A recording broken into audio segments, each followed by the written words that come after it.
flock of people have already gathered in the mansion's front yard by the time we officially open the doors.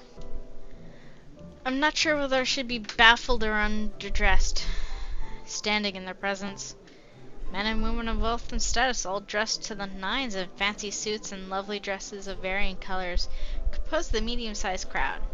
Their necks and arms and fingers are adorned with silver and gold, glinting in the afternoon sun. Some even have ridiculous fancy feathered hats on their heads. Really hope there aren't any magpies living nearby, like in the stories. Those birds will have a field day in this. They are murmuring among themselves, looking at the estate facade appraisingly, with some arguing about whose mansion has the superior architecture. But most of it stops as soon as Rose calls their attention. They don't look too pleased at being ordered around, but what can they do about it? Ladies and gentlemen, I'm Rose Cooper, and this is my partner, Isabella Santos. We'll be taking a tour of the mansion in 2 groups. Please make sure you filled up our sign-in forms before joining a specific group. Those who want to look around the first floor, please follow my partner. I'll be guiding the ones who wish to see the ground floor.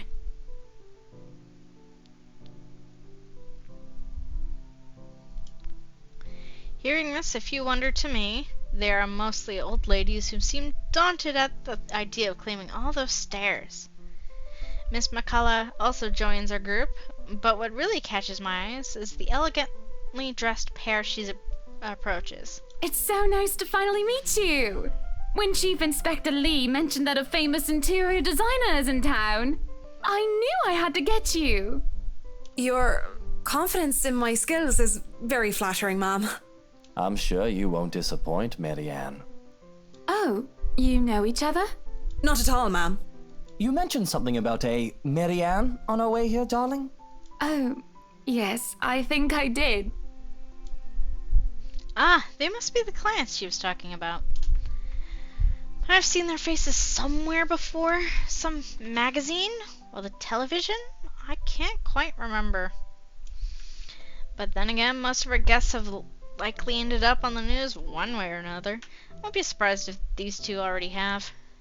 For people who are popular, though, they aren't dressed as loudly as the others, and in their simplicity, the couple stands out. The woman in particular is stunning enough to turn the heads of most people in my group, especially the men with wondering eyes. The guy standing beside her doesn't seem to mind, though. And if I'm going to be a bit bolder with my assumptions, I'd say he's basking in the attention. Both of them, in fact. I think they're brother and sister if it wasn't for their public display of affection. The matching rings on their fingers just cement the fact that they are, indeed, a couple. Whatever. Couple or not, what's important is we get this deal closed before our current owner can even think of canceling the listing. I just hope one of the people in my or Rose's group is brave and generous enough to buy this mansion. And so, with papers in hand, I lead the way. When they're out whispering amongst themselves or going ooh and ah over one thing or another, they ask questions. From how the restoration process went to the history of the place, I answer them all. More than happy to talk about the art pieces and architecture mostly. However, I'm careful not to mention anything about the urban legend. Not a good material for sales talk, even if the entire population of Luxborn knows about it. Some of the furnishings here are actually the 17th century originals, all of which have undergone a painstaking restoration process just to return its original beauty. Even the glass thing. Colorful ones. Oh, I don't know, but you get the idea, I hope. Especially that one, ma'am. It is said to be a gift commissioned by the fiancé of Lady Charlotte Ermengarde. The mansion's current owners have specifically requested that the restoration crew take great care in handling it. It's a priceless work of art and the most distinctive feature of the mansion. By the time I've stopped talking, her attention is already elsewhere. Isn't this place wonderful, darling? I told you it's not a total waste of your time. I don't know. Isn't it a bit too small? We might have to break a wall down to have more room. Well, I think it is just right. Don't you think so, Marianne? It is splendid, ma'am. But isn't it a little too early to make plans when no deal has been signed yet? Never mind that. It isn't going to be a problem. We've got a wonderful legal team to handle everything. Start taking notes, though. I think I've got a few things I want changed before we move in. The rest of their conversation gets lost in the chatter of our companions. I don't want to make any assumptions yet, but their sheer interest is enough to give me some semblance of hope. Oh, please, please, please let these guys buy the one. Okay. Eventually our group reaches the kitchen. Much like the rest of the house, a great deal of effort has been put in retaining the room's classical appeal. The open hearth at the end of the room, in particular, looks amazing, like the ones I've only seen in fairy tale books. And mad props to the cleaning crew. Seriously, after overhearing hundreds of their complaints about the soot and tar staining the bricks and how much of a pain in the arse cleaning this will be, they still managed to pull this off. Or make it look presentable at least. The highlight of the room, however, is what's underneath this hatch here. Oh, don't say anything yet. An underground wine cellar. This is the first time the guy in the gray speaks up. Mr. Luke Wright, my memory supplies from the forms they signed earlier. His sudden attentiveness catches me off guard. Since the start of the tour, only his wife has shown any form of genuine interest in this place. But this time, something lights up in his eyes at the mention of the Undercroft. What's so interesting about a basement? I really don't understand rich people sometimes. Right now, he just gives off the impression of a child who has seen what he absolutely wants for Christmas. I've always found it cute whenever I see children act that way, my younger siblings especially. On a grown man, it's almost funny. Yes, sir. It could house around 7,000 to 11,000 bottles of wine. Truly. And the room, how was it built? The bricks that were used to build the cellar have been carefully picked for the purpose of maintaining and preserving a constant temperature and humidity in the room. It's a good place to keep your private collection in if you have one, sir. It keeps the corks in good condition. Oh, love. Didn't you say before that you wanted to make your own personal vineyard? Perhaps you could start one here. You know we're going to need space for that, darling. And this isn't big enough? If it's space you're worried about, sir, the Ermengarde mansion sits on a 46-acre lot. There's plenty of room for it. We were told that the original owners had a horse stable built here before, too. There's a contemplative expression on Mr. Wright's face, but he doesn't say anything further. His wife, however, seems really pleased that he has started to show interest, if only a little. I smile to myself. I may not completely understand how these people's minds work, but I'm sure as hell know how to spot a buyer with sincere interest. Score! Can't wait to tell Rose. The rest of our tour goes without a hitch. After more than half an hour, we're able to cover almost every room on the ground floor, and are heading to the parlor. Funny, the first time BRC had a survey of the property, I kept complaining to Rose how big it is. Now I can't even bring myself to care, no matter how much my feet hurt. Maybe this is just my excitement over a possible sale? When we reach the parlor, however, an odd feeling washes over me. It starts off with small goosebumps on my skin and a feeling of being watched intently. Whispers in my ear and shadows dancing lurking in the corner of my vision. Dark silhouettes are gone when I turn around. Chill settles down my spine, making me feel sick. I start to break out in a cold sweat. I can't do this. I need to sit down for a moment.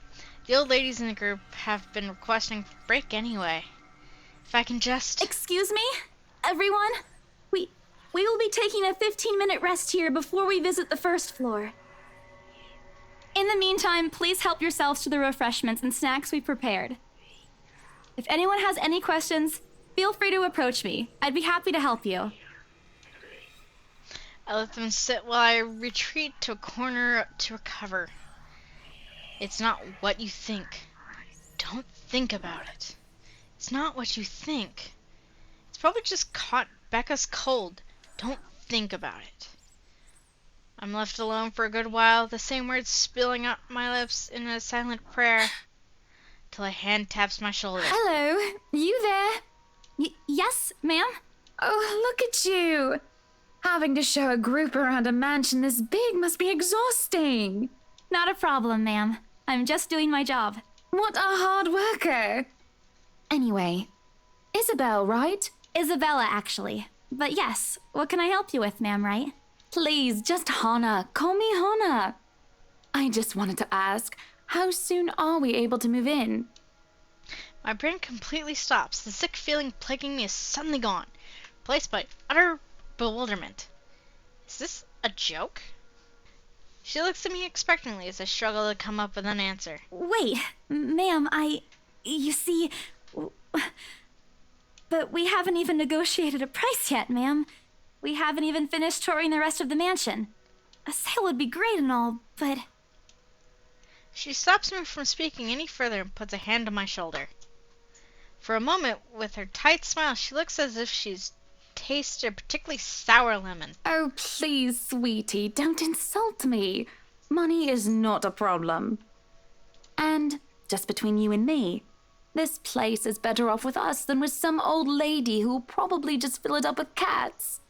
I personally don't think there's anything wrong with having cats here, ma'am Hannah. I'm sure there's more than enough space here if you want pets. Perhaps I'm still not feeling well, but really, what's wrong with cats? More importantly, why is she talking about moving in already? Well, I'm more of a dog person. But you see, this is going to be a gift to my darling. It's going to be our anniversary soon. And it would be so wonderful if you can secure its purchase for us. Why, I can even offer something extra if you help us out with the paperwork. We actually have a process for this, ma'am. I don't really think that would be necessary or appropriate. And just what are you two lovely ladies talking about here? Leaving me and our lovely interior designer to talk here by ourselves. What would the people think, darling? Oh, it's just small talk, love. I was asking if she could help me with the paperwork. I try not to wince when her nails dig into my shoulder. Can't help but send an imploring look at Miss McCullough, who only gives me an apologetic smile and a shrug. Yeah, I can give you a fact sheet and a form to fill out. She wastes no time in taking the papers from my hand and shuffles through the bunch. Oh man, Rose is going to be so angry at me for letting her do that. Wonderful. And Marianne, I'd really love to talk to you about those changes. You took some notes earlier, yes? I did, Mom. But I really hope that this time... Excellent. Hopefully you can help us out too, Isabel. Isabella. Right. It's a lovely name, Isabel. It's Isabella. Yes, that's great. We'll be more than happy to put in a good word to your superiors too, and... What's this? A look of confusion and disgust appears on her face. Turning to her husband, he merely shrugs in reply. That's, an interesting work of art. Not to my taste, though. I'm sorry. Darling, Buttercup, art is a complete overstatement for this garbage. It looks like a cheap prop from a D-list horror film. Shush, love. Let the girl do what she pleases with, what do they call this? Oh, forget about it. At the very least, it's not as dreadful as the one art exhibit I was forced to attend last month. You should have seen it, Marianne. Even you would have been appalled. But I'm sure you'll know what to do with our walls once we get started. I highly doubt it is as bad as you say, Ma'am. Nevertheless, you can be assured that my team will only pick whatever suits your tastes. Nothing of this chain letter sort, of course. It has to always work with a palette. I'm quite sure chain letters these days don't come in this form. It's my turn to be puzzled. What do they mean? Rose and I double-checked everything. Are the papers I handed out not enough? I want to ask what I did wrong, but I don't want to mess this up. But with the way Ma'am Hannah's leading the conversation, I'm afraid that's exactly what will happen if I do interrupt her. That's good to hear. See, darling, Isn't she an absolute delight to work with? I can't wait to see how this place will look when she's done with it. Oh, you don't have to tell me that, Buttercup. A smile is back in her face when she turns to me and hands me a strange piece of paper. I would still put it away if I were you, though.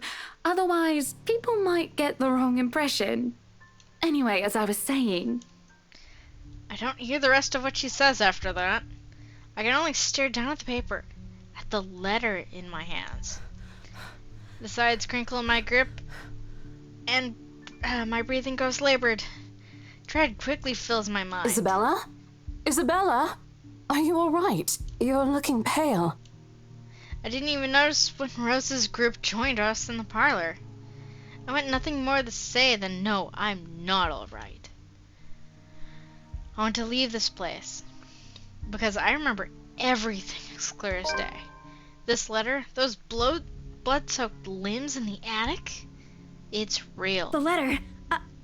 I'm sorry, I didn't know. Careless. I've been so careless. How did I even tell them without looking like I've gone mad? Should I even tell them?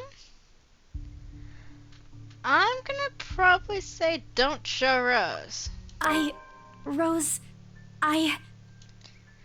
The words are stuck in my throat. I want to tell her, I really do. But is she going to believe me? She's already dismissed me earlier. It's a concussion, she said. It's not. There really is something in this house, in the attic, in that letter. It's going to go after us. Please believe me. Dear me, is Isabella alright? Madame Hannah's voice breaks through the haze, beginning to cloud my mind. Rose is looking down on me, worry etched on her features. I didn't even notice when she removed the wrinkled paper from my hands and pushed me down to sit on a nearby chair. From the inches of my vision, I can also make out Miss McCullough asking a passing food server for a glass of water. Through it all, Mr. Wright stands on the sidelines. Although curious, he appears more inclined to watch the scene than help. They are all as likely to believe me as Rose does. To everyone, whatever is in this house is just a hoax, a cautionary tale for children. Isabella, do you need me to call that ambulance? She offers me a drink, but I push it away. I need to get out of here before I cause an even bigger commotion. Clear my head, take a breath of fresh air. Anything to take my mind off of things. No one is going to believe me anyway. No, I'm just feeling a bit out of it. Excuse me, I'll be back. I just need to catch my breath. Bowing my head, I mutter a quick apology to gather my stuff to make a quick exit. It doesn't matter if this place is haunted or not. I've caused trouble, and Rose can be quite unforgiving of the behavior like this. I'm almost to the door when she catches up to me. Isabella, wait! The apprehension have been quite obvious in her face, because her expression instantly shifts to something gentler, eyes softer, fond smile spreading on her lips. Hey, I'm not angry. I know. I'm sorry I ruined this for you. Come on, you didn't ruin anything. It's not like we haven't ran into any problems before. If we don't get a deal today, we can always try on a different day. And look. She hesitates, completely trailing off before shifting her gaze down to her hands, a small gesture to stall. Her fingers are fiddling with a piece of folded paper. It's that stupid letter again. My hands stiffen when she gives it back, but I take it nonetheless, more as an automatic response than any desire to have it back. I'll throw it away if I can, but I have this nagging feeling that one way or another it'll find its way back to me, regardless of what I do about it. Rose, this is... You have to let them know about... I know you want us to get this sale so badly, and we've made a lot of plans on how to go about this. I mean, who wouldn't? This is the first time I've been assigned to a property like this. I've sold plenty of houses before, but nothing like what we have here. It's a beautiful house. I'd love to get one of my own if I ever win the lottery. But I think... Look, here's the thing, Isabella. If we are going to do this, work on something I don't know, this big. I need you in top shape. And the way you are now... My mind stops. What? Wait. No, I can still work. I just need to get myself together. That's what you said earlier. I let it go because I thought, hey, it's your own body and you should know more than anyone how you feel. But after this, I really think you should take a break. You're kicking me out? No, I'm not. Look, all I'm asking is for you to take a seat somewhere I can see you, and let me handle this for now. You're clearly not yourself, and I honestly could use some time not worrying when you'll fall over or not. The day's not even over, and I'm already feeling the stress. Please, humor me just this once. She clasps her hand together in front of her, eyes pleading for understanding. I do understand. To some extent. That doesn't mean I feel any less awful. Whether at myself, at the unlucky turn of situation has taken, or for her, I don't really know. I promise I'll give you a full report of what happens after. I'll even let you take the lead tomorrow.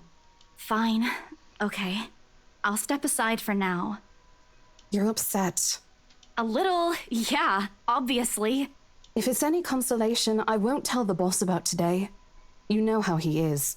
Please don't. I don't want a repeat of the lecture I got during my first assignment. He called me a noob, and I don't even know what that means. At the memory, both burst into helpless giggles, earning us strange looks from the guests milling about the door. Talking and laughing like this, it's easy to forget any mishaps that happened. Little things you learn to appreciate, I guess. So, are we good? Still not okay with it, but Rose has a point. It's better for me to step out of this one for now. I won't be able to help you anyways if I keep getting distracted like this. Maybe I'll just take a walk outside or something while I wait for you to wrap things up. Please, just stay put. I insist. I'm not an invalid, Rose. You clearly have not seen how you looked earlier. It's not that bad. Color hasn't even returned to your cheeks yet. Just stay here, all right? Don't even think of going anywhere. Let me finish what I'm doing here, and then I'll take you back to Luxembourg myself to have that minor bump checked. At least wait for me to call someone who will fetch you, okay? She's gone before I can voice one word of complaint. Left with nothing else to do, I find myself drifting back to the foyer. Few visitors linger in the area, some merely enjoying the afternoon sunlight streaming through the stained glass windows. Others can be seen admiring the priceless antiques decorating the room. One group of elderlies gathered some ways across from me is occupied in a friendly banter about which one would cost more to buy. A little argument here, an occasional laughter tease there. I smile to myself.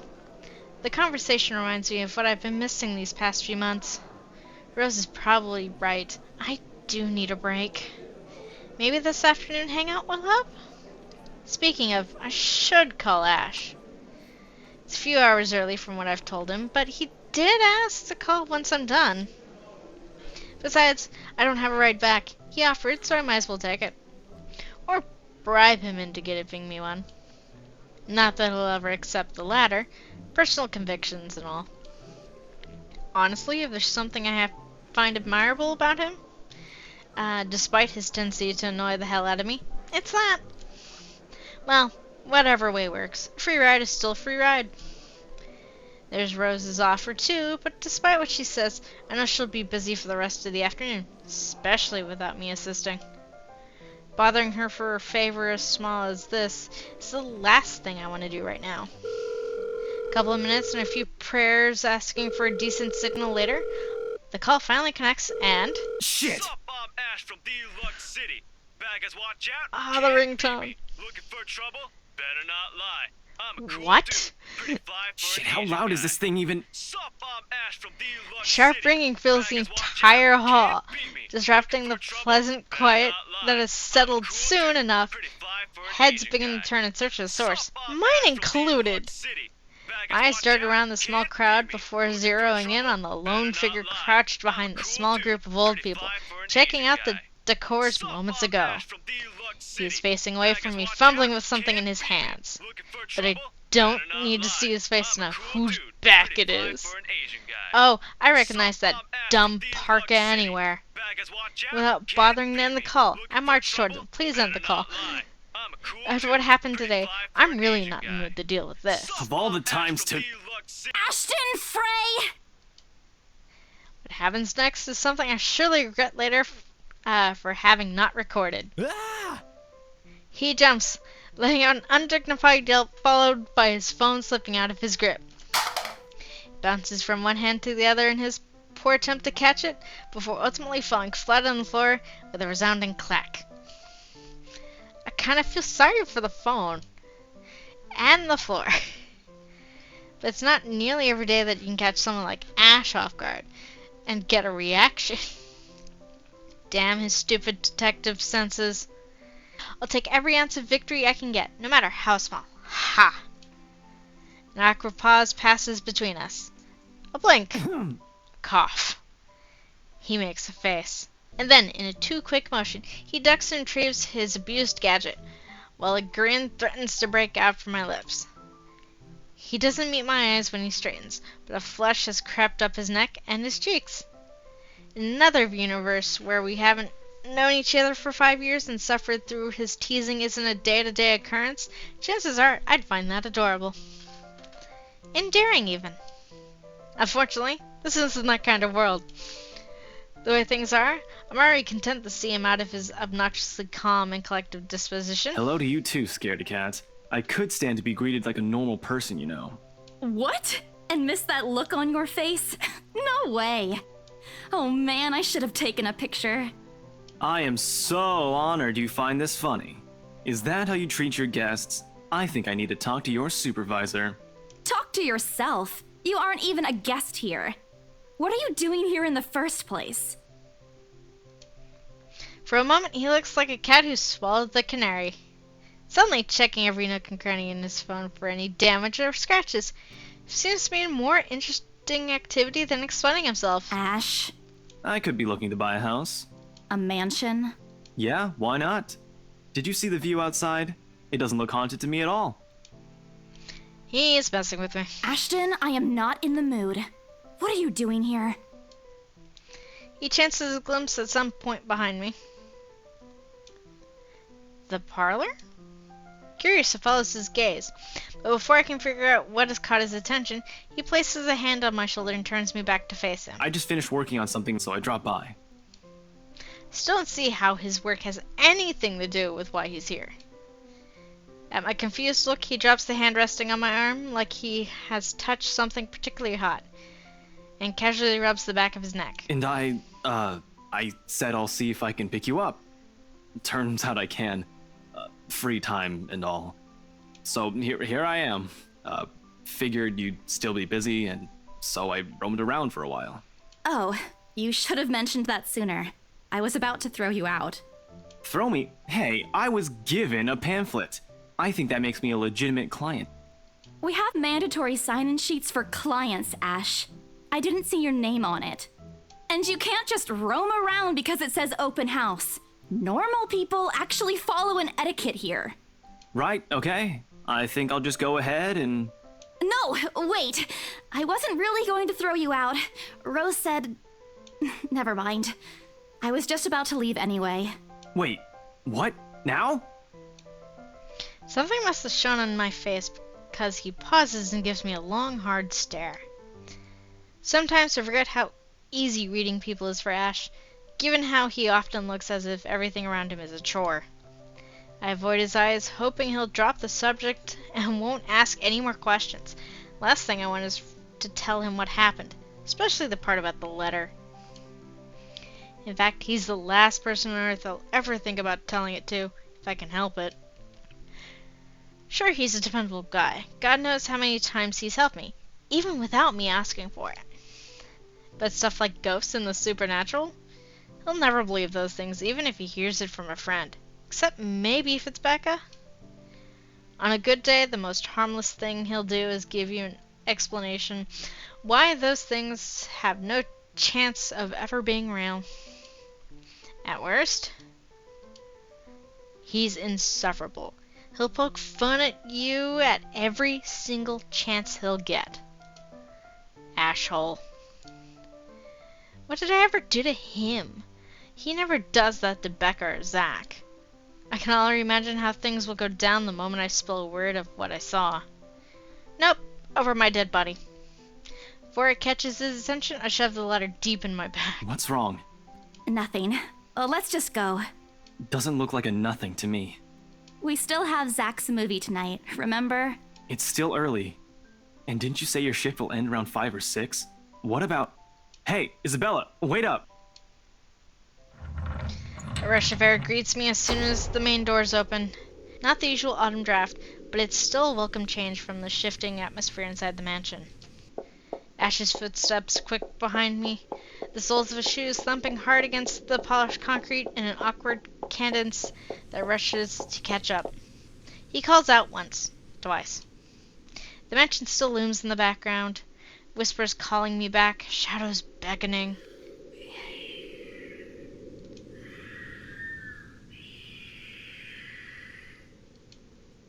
I don't look back. We spend the ride back to Luxborn City in a relatively quiet manner, with only the radio disjointed hum in the background to fill the silence. Occasionally Ash will reach out to fiddle with it until the signal settles, or it's on a respectable volume, but otherwise he doesn't say anything. Neither do I. However, in the furtive glances he's been sending me my way are signs. I know there are things he's been itching to ask since we left the mansion. Keep my eyes trained on the passing scenery outside, in a small hope that my disinterest will dissuade him. Here. All of a sudden, he tosses something at me from a small compartment on his side. It hits me clearly on the chin before I can make a move to catch it. The small package makes a soft landing on my lap instead. Sorry. The glare I send him lights a smirk about to form clearly on his face. He clears his throat, focusing his eyes on the road again. I swear, he did that on purpose. Ignoring him, I flip the half-forgotten package on my lap. I won't say no to free food, but why are you giving away cereal bars? I always have one on my person, and you look like you're about to pass out back there. Have you eaten lunch yet? I didn't even get a chance to deny it, because right on cue, my stomach rumbles loudly, and an empty gnawing feeling in my belly becomes noticeable. No surprise there, I did skip breakfast and lunch so I could catch Becca while she was on break. I was hoping to get a small meal after. I guess with everything going on, I just forgot until Ash mentioned it. It's not like the hollow feeling's new to me, though. If anything, it's just one of those things I've gotten used to ignoring over the years, growing up. Thanks. Then I tear open the package and start nibbling at the edges of the bar. Apart from the acknowledged nod, Ash doesn't say anything after the small exchange. For that, I'm thankful. After getting an earful from both Becca and Rose, it's nice to be able to sit down with someone who's not going to nag at you. How'd the open house go? The usual. We got a bigger crowd than normal because of the property's fame, but really no different from the typical open house. On second thought, it actually looks like a fancy party more than an open house. I've never felt so underdressed in my life. Weren't you there? I wasn't really listening. I should have asked someone to kick you out. No, you won't. And what makes you so sure? One, ever since you got assigned to this property, you've been freaking out about it. Rebecca's words, not mine. She's been complaining to me about how you talked your ears off, by the way. Two, despite your initial qualms about the place, you still took the job. Which brings us to 3. It's been months since you last settled a deal, and you're short on money right now since you're back to your instant noodle diet. How do you even know about the last one? Rebecca. Anyhow, you're hell-bent on selling the mansion.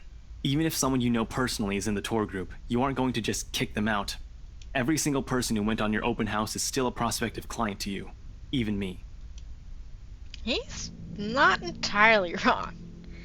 Oh man, I walked right in that one, didn't I? I hate you. I really hate you right now. His answer is a small laugh, the kind that screams, "I'm right, I told you so." Hate it when he does that. I'll have you know that there's already someone who's extremely interested in this property.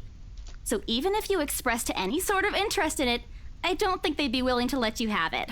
Too bad. Provided I didn't botch it up with the rights. Why, out of all times, did I have to screw up like that? In front of an important customer, no less. I owe Rose a big apology. She likes free donuts. You don't seem too happy about it. I am happy. Doesn't this look like a happy face to you? Really? And here I was thinking you found another one stuffed in the sofa. Or is it the wardrobe this time? He meant that as a joke, but how close it is to the truth made my blood run cold, and my own heartbeat a heavy weight in my chest. All at once the letter in my bag feels a whole lot heavier, burdened by my own guilt and apprehension. Yeah, well, things happened. Stuff the right couple might not be pleased about. No need to make a fuss about it. It's normal in the business. You made them angry? Not angry, just stuff happened. Like? Things. Did they do anything? Your clients, the rights, was it? Can't answer that. At least, not without revealing everything that took place in the attic. Let's change the subject. You keep asking me about my work, yet you haven't said a single word about yours. That's not fair. Both you and Zach have literally disappeared off the face of the earth. An over-exaggeration, but changing the subject to something else is still better than outright lying to him. Besides, it never works with him. I'm not sure if it's because I'm just bad at it or because he's just really very good at his job. He doesn't answer immediately, only momentarily shifting a glance over to me and returning it back to the road when he has to make a sharp turn. Outside, the sun has already started to descend, casting a vibrant orange glow on the tall buildings. I wonder how long before we reach the venue of Zach's film. Checking the street signs outside, it appears Ash has taken the longer route. Odd, but he's probably trying to avoid the rush hour traffic. Didn't we just talk a week ago over chat? That's different. Linking your awful memes in the group chat box every morning isn't exactly a conversation. Excuse me, I don't hear you calling them awful while you're laughing at all of them. Shut up! And you aren't answering my question. That earns him a soft punch in his arm. I did laugh at them, but I'm not going to give him the satisfaction of knowing that I find most of them funny. It'll only make his head bigger. Stupid Ash. All right. Lay off on the abuse. Remember that case I mentioned before? We've been trying to pin the bastard down, but it required more work than we anticipated. The guy's slippery like that. We got some good lead months ago. He recounts what he's been doing in the time we haven't seen each other. His usual work, the occasional small investigation, and the big case he's been stuck working on. Stuff he couldn't mention in a brief time we chat each other online, although most of it are the trimmed down version. Only things he can tell, he's always been careful about that. Even the way he spins his answers to my questions, just enough to satisfy curiosity, but not enough to paint the whole picture. At one point his voice takes a strained tone when he mentions something about the big case, but I don't dwell on it much. That's normal, right? I mean, who wouldn't be frustrated if they couldn't bring someone to justice because they kept slipping out of your fingers? If I were in his shoes, I'd definitely lose my mind. His stories never cease to be entertaining regardless. If things weren't the way they were back home, maybe I would have considered taking on the same job as him? Well, nope, not really. Mama would never allow it. But the idea is still there. Along with countless others I've let go. Time passes quickly between us in this manner, and before I know it, we're already at the movie house. A small crowd is already formed in front of the theater when we arrive. The Lift Fest, short for Luxborn Independent Film and Theater Festival, attracts the biggest crowd annually, and this year's no different. I've only been a few indie film screenings with Zach, but I'm not an expert on the matter. But I know that for people hoping to make a break in the industry, getting your film recognized by a local event like this is already a big deal. Especially for a newcomer like Zach. He hasn't even won an award, but just getting a confirmation letter that the festival committee wants to include his movie in this year's lineup I already put a grin on his face for weeks. Speaking of the guy, he's impossible to miss. At 6 feet, he appears to loom over most of the moviegoers, and with his large build and heavy voice, there's no surprise when people give him a wide berth as they pass by. It's often easy to mistake him for someone intimidating at first glance. I did back when I didn't know any better. Ash did too, I heard, once early in their friendship. Oh, there's Zach! Hey, you guys! Long time no see! Zach's face lights up with a smile on his own. He moves towards us with careful steps, taking a significant effort to make himself smaller so as not to bump or accidentally hit anyone. Typical Zach. As he nears, Ash casually raises his hand in greeting and... Sup, Z-Man, my main man. What's crack-a-lackin', my homie? The awkwardness that descends within the immediate vicinity of our small group is palpable enough. Somewhere to our left, a girl giggles, and only then do I become aware of my mouth hanging open. I'm almost amazed how Ash can say that out loud with a straight face. Almost. Considering his track record, I should be used to it by now. Zach seems to be. Yo, stop trying to act black, Ashton. And you're the only one who calls me Z-Man. There's fondness underneath his exasperated tone. If this were any other person, he'd likely be offended. But years of friendship and familiarity have made those words harmless to others' ears. Or at least enough for both of us to take it in stride. It's been a while, Zach. I hope you didn't get into trouble again. Not much to get into trouble lately without you, I'm afraid. I'll let you know if something comes up, though. Nah, I ended up with chicken down stuck on me last time I agreed. I'd really love at least this year to pass without some sort of accident happening again. Hey, I take offense to that. It wasn't that bad. You really have no idea. A beat passes. And then Zach laughs. Hey, I'm kidding. You know you can always count on me. It's a story only the two of them are privy to. Even now and then, Ash will enlist Zach's help on something. Becca and I never really found out what the real deal is with those adventures, as Ash calls it, and both aren't willing to tell due to some unspoken agreement. She insists that if it's Ash, it's likely not something illegal or life-threatening. I tend to believe her on that. Sometimes. Ah well, boys will be boys, I guess. I give Zach a small wave from behind Ash when his attention eventually turns to me. Bella! Huh? Rebecca's not with you. Is she still sick? A bit. But she's up and went to work this morning. You know she doesn't listen to anyone that's not Ash. Yes, she does. No, she doesn't. You're literally the only person she'll listen to when she's feeling stubborn. And it's true. They've known each other for far longer than any of us in the group. Childhood friends and all. But don't worry, Zach. She's probably on her way here now. She promised she wouldn't miss your movie. Isabella! Oh, thank goodness! Speak of the devil. Without warning, a hand grabs me by the shoulder and turns me around. Becca! You're just in time! I have to lean back a little the way her face is almost invading my personal space, but she places a hand on either side of my head to keep me still. She stares at me intently, concern filling her eyes. Becca, you're squishing my face. How are you? Are you all right? Why wouldn't I be? Rose called me earlier. Those 4 words tell me all I need to know. Since I don't have my family living close by and the only other relative I have here works on the far side of the country, I give my company Becca's contact number in case of emergency. I should have known Rose would call her. I push Becca's hand away from my face. Although she lets go, her eyebrows remain drawn together. Oh, no, everything's good. Rose covered for me at work today. That's not what I'm talking about. How's your head? Besides me, Ash snickers. I bat back the urge to elbow him in a place of trying to avoid Becca's hand as she tries to reach out for the said area. I do my best to dodge her, all at once moving to hide behind Zach.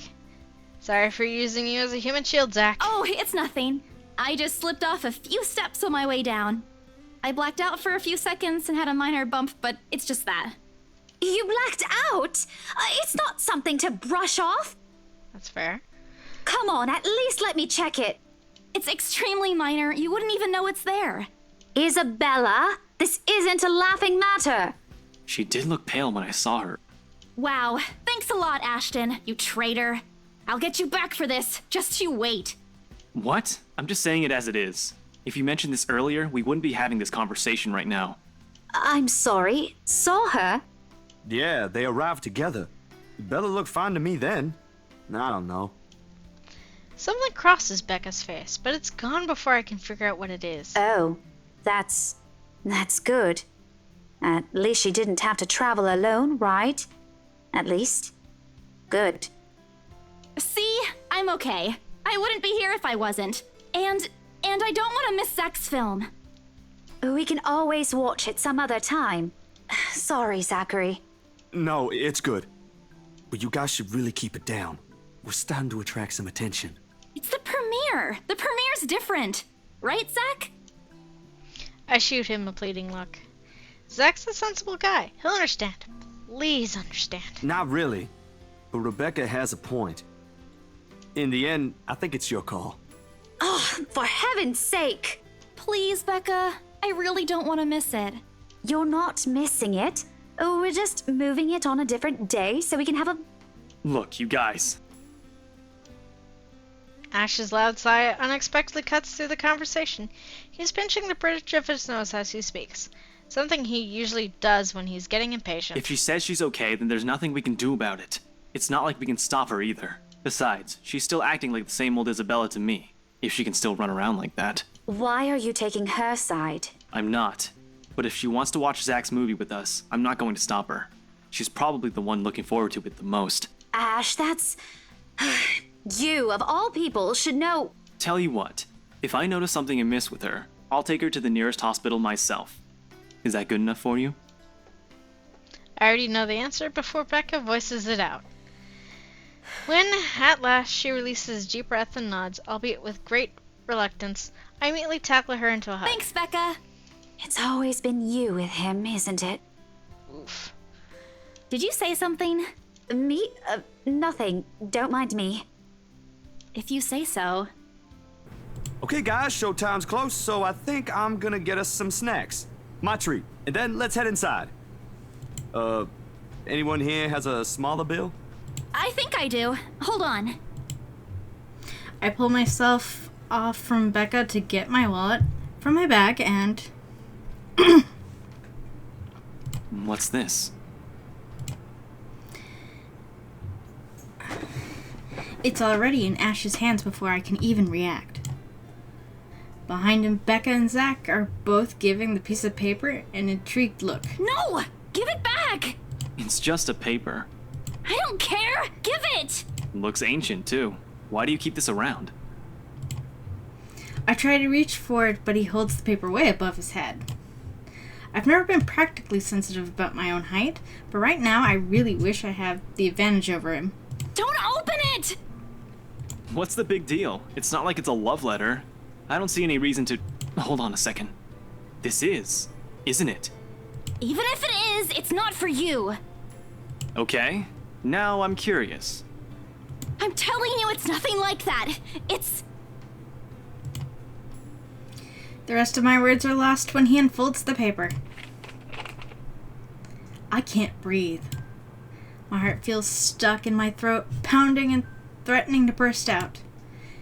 Vaguely, I note how my hands are trembling at my sides. Clasping them together doesn't do any good. They're still shaking, but I hang on to them regardless. The awful sick weight that has taken its core in my stomach back in the open house returns full force. How do I fix this? How do I fix this? How do I fix this? Someone, please. Today is turning out to be a horrible nightmare. Send this to 5 people or else. Well, that's interesting. Guys, I think we should listen to Bella first. Aren't you a few days early for Halloween? Ash wipes the paper in front of me, giving me a fleeting glimpse of its contents. I don't need to see it. I don't want to see it. The letters, the words, every stroke written in blood is already embedded in my mind.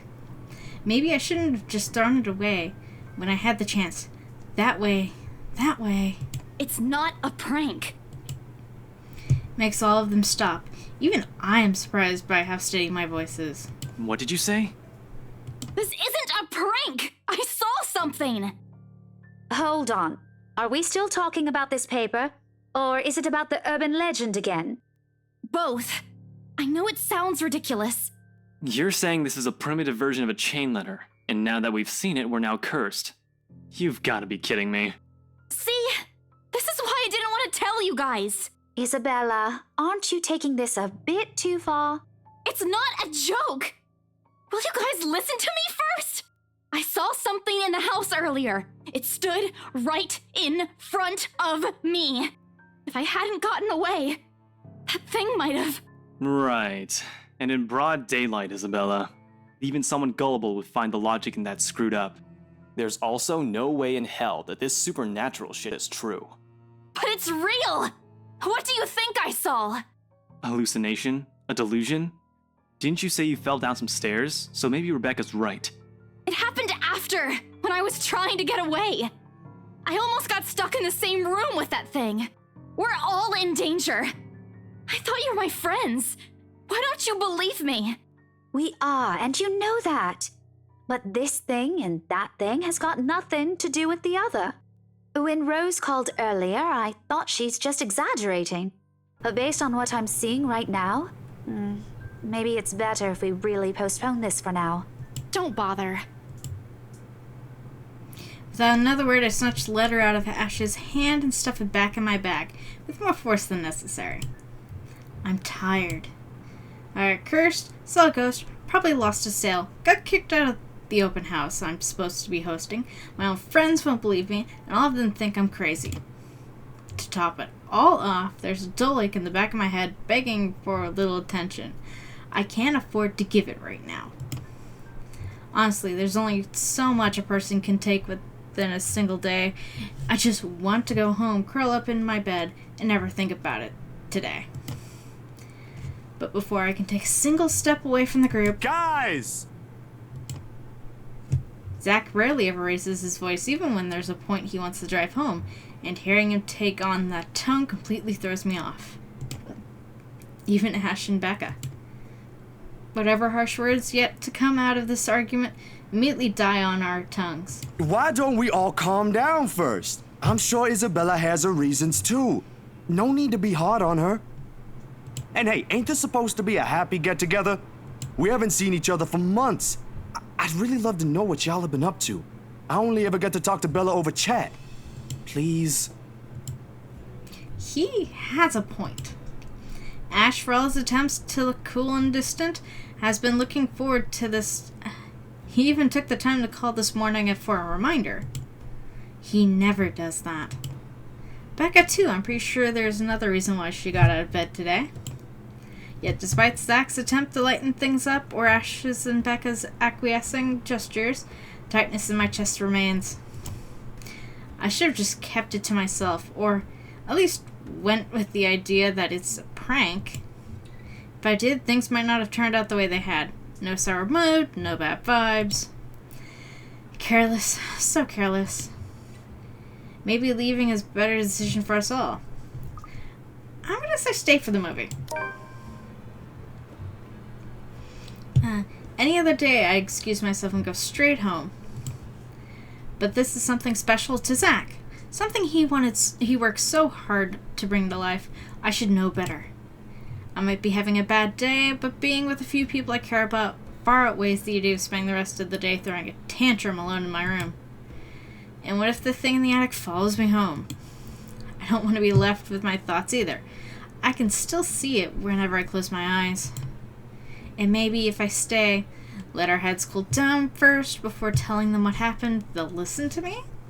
There's nothing you can't solve with a calm head. One step at a time, Isabella. That's what Mama used to tell me. Besides, I don't have the heart to ditch Zach. Smile is back on my face when I look back at them. If we keep arguing here, we're going to miss the first few minutes. All right, that's the Isabella I know. Oh, good. I thought for sure you were going to cry. This time I really do send an elbow straight to his stomach. Stupid Ash. Being vertically challenged has its perks too. What was that for? Stop calling me a crybaby! I'm not one. Aw, don't cry. Stop it! Okay, scaredy cat then. That too. If you repeat that, I swear I'll... Let's just go.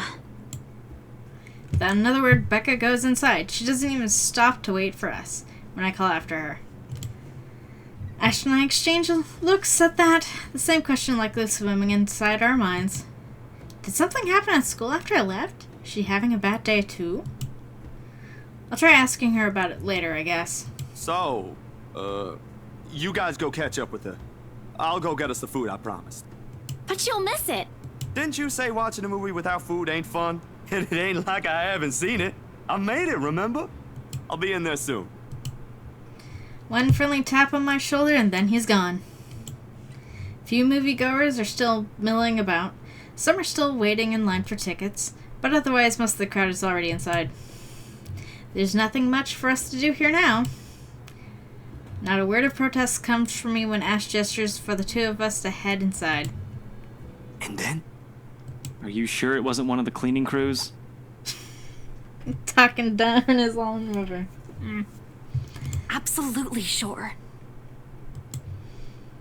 Somehow, halfway through the movie, the conversation steered towards what happened in the mansion. To be fair, Zach was the one who brought it up again. In his own movie's premiere. Now the film's just serving as background noise while we're speaking in hushed tones, careful not to disturb anyone inside the small hall. Well, except for Ash.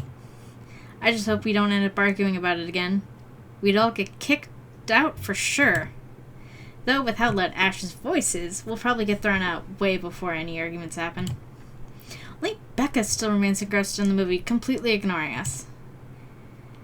She's been quiet this whole evening, speaking only when referred to. If I didn't know any better, I'd think we did something that offended her. Did we? And then I ran. You heard what happened after. I still think it's something else. It was standing right in front of me, Ash. He's one of the smartest people I know, but geez, he should learn to listen. Plus, didn't he say he doesn't believe in these things? Why is he in this conversation again? I heard what you said, but it's a small room. There are a lot of things someone else could have done there without your knowledge. If I could see it up close, maybe I can... I am not going back there. Ain't that a problem if you're hosting an open house? Rose does the first floor tour. I ain't sure ghosts can be restricted to one room, Bella. There are no ghosts, Zach. Stop putting useless ideas in her head. Yeah, but I was thinking, maybe all the house needs is a blessing. Wasn't it left uninhabited for years? Oh, the house did change hands over the years. From one distant relative of the emigrants to another. None of them bothered to live in it, though, and it remained that way up until its current owners decided to sell it. Why didn't I think of that? I didn't peg you as the religious type, Zach. Nothing like that, Ash. Who knows, though? It might bring something positive to the place. That's not a bad idea. I just don't know where I could find someone. You're not seriously considering his suggestion, are you? Do you have a better idea? I know where. I could contact him for you if you want. You'd do that? Or we can find you a psychologist instead. There are very few times in my life where I wish my glowers could kill. This is one of those. Ash, that is not a very appropriate thing to say right now. No, wait, that's not what I meant. Ethnographer. I meant ethnographer. This guy's a psychologist too, of course, if you... Ashton, if you don't stop... Rebecca knows the guy I'm talking about too. She can vouch for him. Becca tears her eyes away from the screen at the mention of her name. Huh? What? Oh, are you talking about Professor Andrew? He used to work with my parents at the university. And can you guys keep it down? Sorry, the scaredy cat here mentioned curses. Not that I'm saying this is one, but talking to him is a better solution for me than getting a random priest to bless an old house. He'll even help you figure things out, teach you a couple things, and probably put your fears to rest since this looks to be bothering you a lot. Ash might be right too, however. What Zach suggested is something I'm more familiar with. Granted, they don't believe me. They're only giving me these suggestions to put my mind at ease. But it's better than being ignored or being laughed at. I can take comfort in knowing they are willing to hear me out. So, what do you think? It's your call. We'll go with whatever you want. I don't know. Who should I meet? I'm gonna say meet the professor.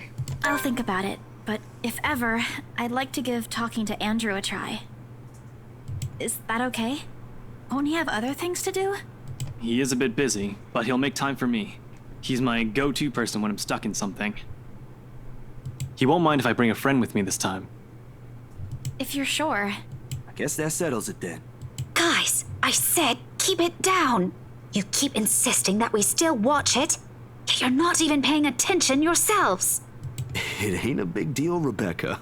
I'm the one who broached the subject in the first place. It's still your film, Zachary. A good film, mind you.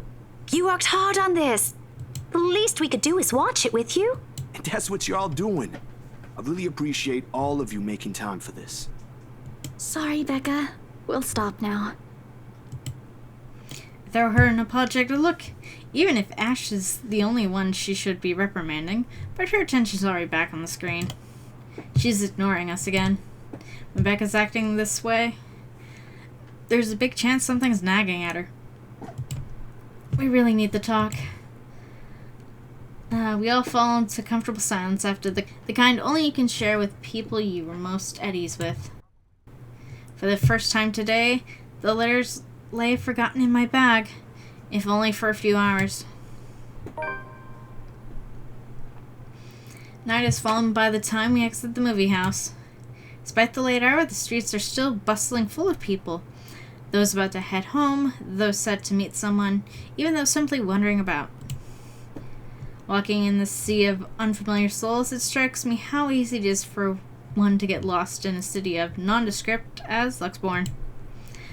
I was afraid, too, at one point back when I was new and had just set foot in this place. Now, with familiar faces walking with me, it feels a little like home. Zach and Ash bid us goodbye shortly before Becca and I crossed the other side of the street. The former claiming he's got a few freelance jobs to take care of before the day's end. And Ash? Who knows? He never tells. Sometimes he'll just randomly appear at your doorstep, looking for a place to crash. He does that to Zach a lot, much to the later's frustration. But he's a busy guy too, in spite of the laid-back air he gives off. Thanks for today, everyone! No problem, Zach. I'm sorry for what happened earlier. Huh?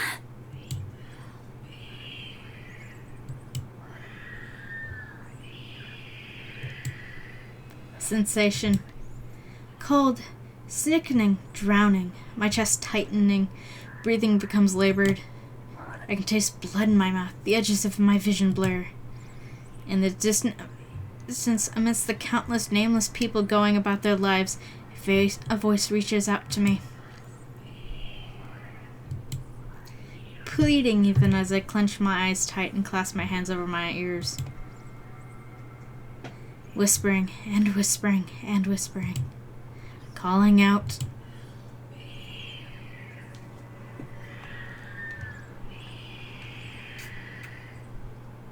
No, not me.